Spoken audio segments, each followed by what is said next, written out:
అధ్యక్ష, ఇది చెప్పడమే కాదు, నేను గౌరవ సభ్యుల దృష్టికి కూడా తేదలుచుకునేది ఏంటంటే బయటకు వచ్చిన తర్వాత రెండు రాష్ట్రాల ఈఎన్సీలు స్పష్టంగా చెప్తారు కమిటీ ప్రకారమే ప్రాజెక్ట్ ఆపరేట్ అవుతుంది.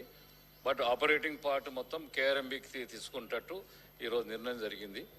కేఆర్ఎంబికి కావాల్సిన స్టాఫ్ గానీ బోత్ ఆపరేటింగ్ పార్ట్ అంతా కేఆర్ఎంబికి అప్పచెప్తాం. మేము మా స్టాఫ్ వాళ్ళకి ఇస్తాం ఆపరేషన్ కు. Water releasing quantum releasing schedule as per 3-man committee decision జరుగుతుంది. నారాయణ రెడ్డి గారు, నారాయణ రెడ్డి మానిటరింగ్ నారాయణ రెడ్డి ఈఎన్సీ ఆంధ్రప్రదేశ్ కూడా చెప్తుంది. అది కూడా ఈయన నీ చుట్టం. దానికోసం స్టాఫ్ ని ఎవరు పెట్టాలన్న దాని మీద సో రిప్రజెంటేషన్ నారాయణ రెడ్డి గారు చెప్తుండే ఈఎన్సీ గారు. మళ్ళీ 3-member కమిటీ రికమెండేషన్స్ ప్రకారము కేఆర్ఎంబి రిలీజ్ ఆర్డర్స్ ఇంప్లిమెంట్ చేయడం. ఇది దయచేసి స్పీకర్ గారు, హరీష్ రావు గారు, నేను చెప్తున్నా, చాలా చిల్లర రాజకీయాలు చేస్తున్నాడు, చాలా చిల్లర రాజకీయాలు చేస్తున్నాడు. బికాజ్ నేను ఇరిగేషన్ మంత్రిగా ముఖ్యమంత్రిలో కూర్చొని మేము అప్పచెప్తున్నామంటే ఆయన ఇంజనీర్ ఇట్లా అన్నాడు, అటెండర్ ఇట్లా అంటే ఏమన్నాడు వాళ్ళు? అరే ఇది అటర్ నాన్ సెన్స్. మీరు మాట్లాడుతుంది అసలు కామన్ సెన్స్ లేకుండా మాట్లాడుతున్నారు. As irrigation minister I'm saying we're not handing over. నువ్వు అటెండర్లు ఏమన్నారు, ఆయన ఏమన్నా మాట్లాడి ఏకడు కాగితం తీసుకొచ్చి I don't know what kind of videos you're showing. I'm saying you, అరే on record chief minister and myself are saying we are not handing over. We put a resolution in the house, we are not handing over. ఇది ఈ చిల్లర రాజకీయాలు మానేసి అని చెప్పి హరీష్ రావు గారు చెప్తున్నారు. సార్, ఈ చిల్లర రాజకీయం, ఈ భాష మాట్లాడొచ్చా అధ్యక్ష? సరే, మా ఉత్తమన్న ఫ్రస్ట్రేషన్ నేను అర్థం చేసుకుంటలే. ఏంటంటే మా ఉత్తమన్నకి ఏంటంటే పుట్టు కాంగ్రెస్ వాది, 6-7 సార్లు గెలిస్తే అయ్యో నేను ముఖ్యమంత్రి కాకపోతే అని చెప్పి పాపం బాగా రండి ఉన్నది. ఓకే, మీ మామని తింపిని కావాలనుంటేవో, మీ బావతో మీ పంచాయతీ ఉండదో, మీ అందరం కలిసే ఉన్నాం. అనవసరం మాట్లాడద్దు. Speaker sir, I object to his all kinds of false allegations. ఇది మొత్తం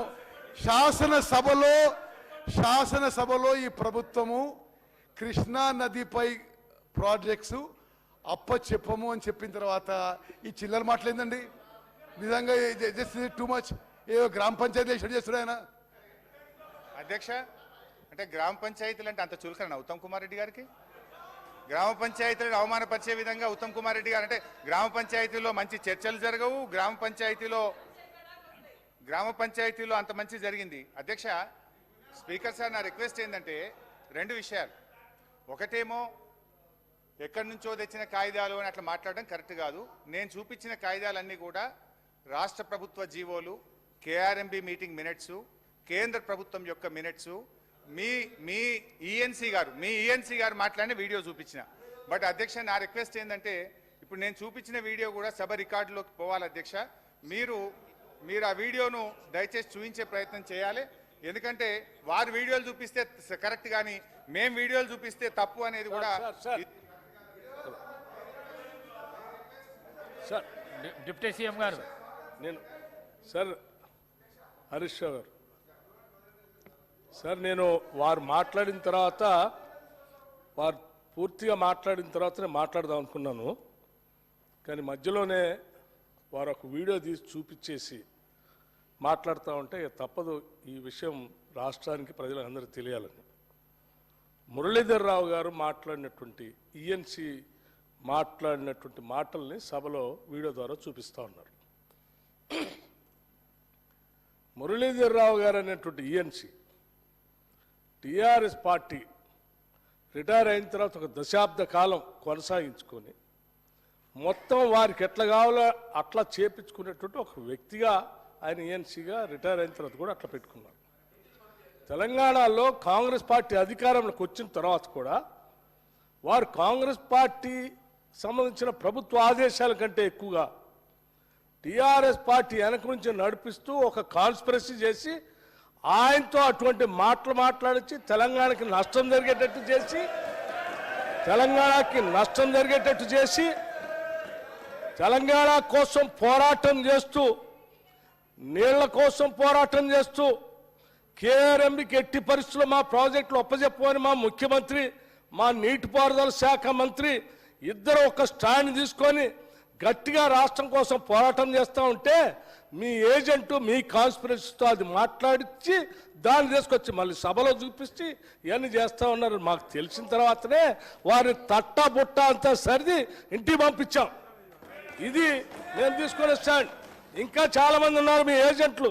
ఆ ఏజెంట్ల సంగతి కూడా ఒకళ్ళ తర్వాత ఒకళ్ళు అన్ని బయటికి తీసి ఈ రాష్ట్రానికి ఎంత నష్టం చేస్తున్నారో ఆ నష్టాన్ని అంతా కూడా ప్రజలు చెప్పి తీసుకోవాల్సిన చర్యలన్నీ తీసుకుంటాం.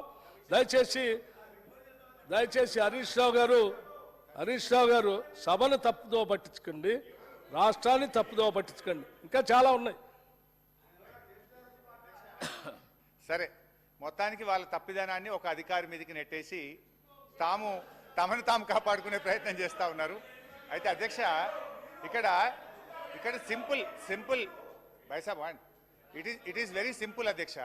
ఇది ఎప్పుడు ఏ రోజు మాట్లాడినారు ఈఎన్సీ గారు? 1 ఫిబ్రవరి రోజు మాట్లాడినారు. అన్ని టీవీల్లో వచ్చినాయి, అన్ని పేపర్లలో వచ్చాయి. దాని వెంటనే ఒకవేళ తప్పయి ఉంటే 2వ తారీఖు మినిస్టర్ గారో ఇరిగేషన్ సెక్రటరీ గారో ఈఎన్సీ మాట్లాడిన తప్పు అని ఖండించాలి కదా, ఒక రిజైండర్ రావాలి కదా. రాలేదు. ఇవాళ వాస్తవాలు బయట పెడితే ఒక అధికారి మీదకి నెట్టేసి మీరు తప్పించుకునే ప్రయత్నం చేస్తున్నారు. ఇంకోటి బట్టి గారు, ఇప్పుడు నేను మీ ప్రభుత్వం వచ్చినాక జరిగిన ఫస్ట్ మీటింగ్ మినిట్స్ చూపించినాను, సెకండ్ మినిట్స్ మీరు చూపించాను, మీ రాహుల్ బొజ్జా గారు లెటర్ చూపించాను, వీడియో చూపించాను. అన్నిట్లలో కూడా స్పష్టంగా మీరు అప్పచెప్తామని ఒప్పుకున్నారు. అది కూడా మీరు ఎప్పుడు చేరుకున్నారు? మేము బయటకు వచ్చి పోరాటం చేస్తామని మిమ్మల్ని గట్టిగా ప్రశ్నించిన తర్వాత ఇవాళ అసెంబ్లీలో తీర్మానం పెట్టారు. అయితే అధ్యక్ష, నేను ఒక విషయం రిక్వెస్ట్ చేస్తున్నా మీతో. మీ తీర్మానానికి మేము సంపూర్ణంగా మద్దతు తెలియజేస్తాం. కానీ మీరు దీనికంటే ముందు జరిగిన 2 మీటింగుల్లో బోర్డుకు అప్పచెప్తామని తొందరపాటున ఒప్పుకున్నాము, తప్పైంది అని క్షమాపణ కోరి అడగండి. Yes, we will support. మీరు క్షమాపణ చెప్తే అది మీ హుందాతనము, మీ గౌరవం. మీరు క్షమాపణ స్పీకర్ గారు, హరీష్ రావు గారు, కేసీఆర్ గారు తెలంగాణ రాష్ట్రం ఇరిగేషన్ డిపార్ట్మెంట్లో లక్షల కోట్లు కాంట్రాక్టర్లు అప్పచెప్పి తెలంగాణలో నీటి కేటాయింపులో అన్యాయం చేసి వారు మాట్లాడడం ఇది చాలా దుర్మార్గంగా ఉంది. అసలు నీటి కేటాయింపులో 299 టీఎంసీలు మీరు ఒప్పుకున్నారా? ఇంకో ఒప్పుకున్నారు? కాళేశ్వరంలో 1,00,000 కోట్లు కట్టిన తర్వాత ప్రాజెక్ట్ కూలిపోయింది మీ హయాంలా, ఇంకో హయాంలా? కృష్ణానదిలో జగన్మోహన్ రెడ్డితో ఒప్పందంతో రాయలసీమ లెఫ్ట్ కట్టింది మీ హయాంలో, ఇంకో హయాంలో? కేసీఆర్ గారు క్షమాపణ చెప్పే వరకు టీఆర్ఎస్ లో ఎవరు మాట్లాడకూడదని చెప్పిన మనం చేస్తున్నారు. అధ్యక్ష, సరిగా ఉత్తమ్ కుమార్ రెడ్డి గారు క్షమాపణ చెప్పకపోతే అది వారి విజ్ఞత. కానీ ప్రజలకైతే అర్థమైంది ఏంటంటే 2 మీటింగ్స్లో వీళ్ళు ఒప్పుకున్నారు. వీడియో ఫుటేజ్ చూపించిన and minutes of the meeting కూడా చూపించాం. సరే, అయినా ఇక్కడ ఈ దీంట్లో ఈ తీర్మానంలో 2 విషయాలు వారు తొలగించాలని నేను కోరుతా ఉన్నా. అవి తప్ప మాకు మిగతా విషయాల్లో మాకు ఎట్లాంటి అబ్జెక్షన్ లేదు. ఒకటి 299/512 విషయంలో అప్పటి ప్రభుత్వం అన్యాయం చేసిందనేటువంటి విషయాన్ని, అదేవిధంగా కేఆర్ఎంబి విషయం, దాని వివరాలు కూడా నేను ఇప్పుడు one after one I will explain. వారు ఉత్తమ్ గారు చెప్పిన వాటిని అది ఎంతవరకు సత్యదూరమైనటువంటివి ఆ విషయాలన్నీ కూడా డీటెయిల్గా ఎక్స్ప్లెయిన్ చేస్తే, అదర్వైజ్ ఈ మొదటి 3 పారాగ్రాఫులు తప్ప లాస్ట్లో ఏదైతే మన రాష్ట్రం డిమాండ్ పెడుతుందో ఈ డిమాండ్కు మా మద్దతు తెలియజేస్తున్నాం అధ్యక్ష. అండ్ ఈ డిమాండ్లు కొత్తవి కూడా ఏం కావు. గతంలో అనేక మార్లు మేము కేంద్ర ప్రభుత్వం ముందు పెట్టినటువంటి డిమాండ్లే. ఇవే డిమాండ్లను తిరిగి